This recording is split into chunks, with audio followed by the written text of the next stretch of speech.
I want to get back to real estate a little bit. I want to tell you a story I want you to think about. If you are thinking about selling your home, no matter where you are, I'm going to give you some advice, and you may not like it, or actually realtors may not like it, but it's what I do. A long time ago, I got into the business because of a really awkward relationship with a real estate agent I was using to list a piece of property that a friend of mine had built together, and we were going to sell it.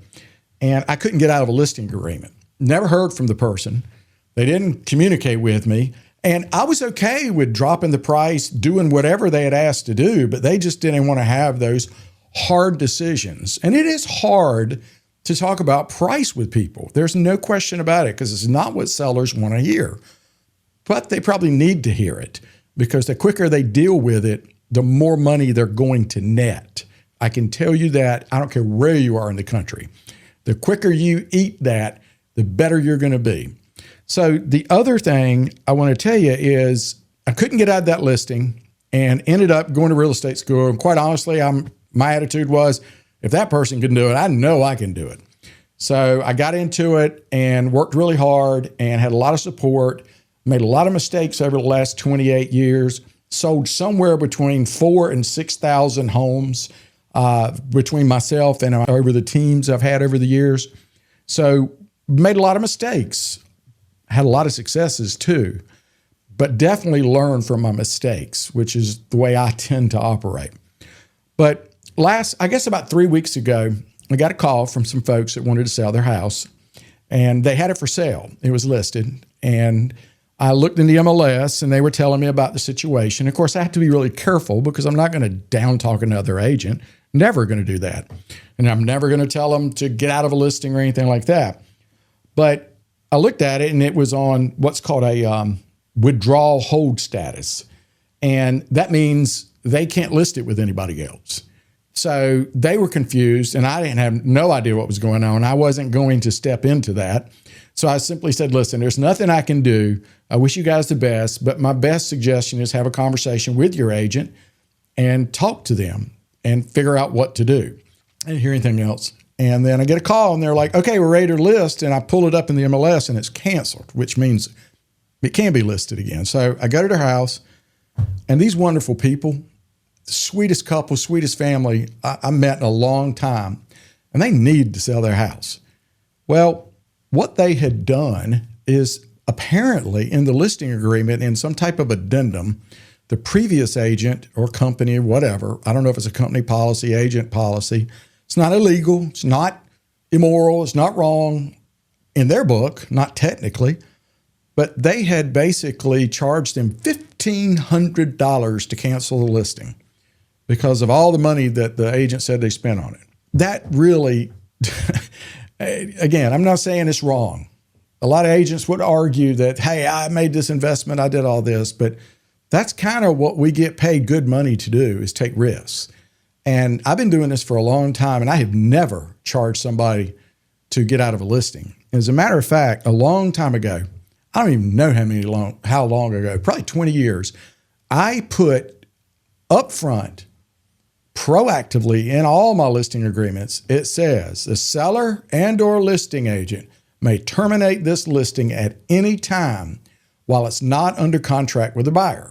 Now, we have to have a beginning and ending date on the listing, because that's just the rules of our forms and the state forms that we have to operate under. But we basically have the right to fire each other every day we wake up, because my attitude is I want a person to work with me because of what I'm doing. And it creates another level of accountability for me, because if I don't communicate with them, if I don't do what I say I'm going to do, then I need to be held accountable. And they have the right to fire me. Have I been fired over the years? Yeah, I've been fired. Have I been fired for not doing what I said I would do? A few times over the years. But most of the time that we've parted ways, it has been because something changed in their life and they decided they didn't want to sell, which I think every seller should have the right to do. But you just need to keep an eye on your listing agreement and understand the documents that you're signing, especially in today's world where we're electronically signing things. and there's 18 pages, 17 pages, whatever your listing agreements may be, and you just click through and sign, you don't read anything. Well, I think you need to slow down and understand what people are signing. I try to go over every one of them in person if I can. And if not, I do a screen share video explaining it, whether it's the contract, the offer to purchase, the settlement statement, or the listing agreement, because I want people to understand what they're doing. Now, whether they take the time to watch it, that's up to them, but I get it out there to them. And it's just the way we operate. And I've taught everybody on my team to do that over the years. But I think that it just really got to my heart because these are really good people that wanted to sell. Well, fast forward, the good news is we put that house on the market for the exact same price that they had it on the market for when it canceled.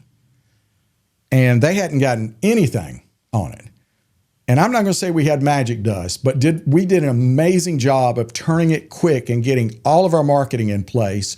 We spent money on it up front because that's just part of what you do. And that's why we make good money, is because we take financial, emotional, and time risks. And we have an experience. And honestly, I think that's the most important thing when you hire a listing agent now is the experience and their negotiating ability and things like that. I think that's what gets it done. Getting it under contract and finding a buyer, that's just one step. And most of those are coming from Zillow or Realtor.com or things like that. Fancy videos, fancy all this stuff is not what's going to necessarily sell your house. Now, there'll be people that argue about that. I get it. Makes sellers feel good to see that stuff. Makes agents feel good to see that stuff. But I'm more of a very direct approach.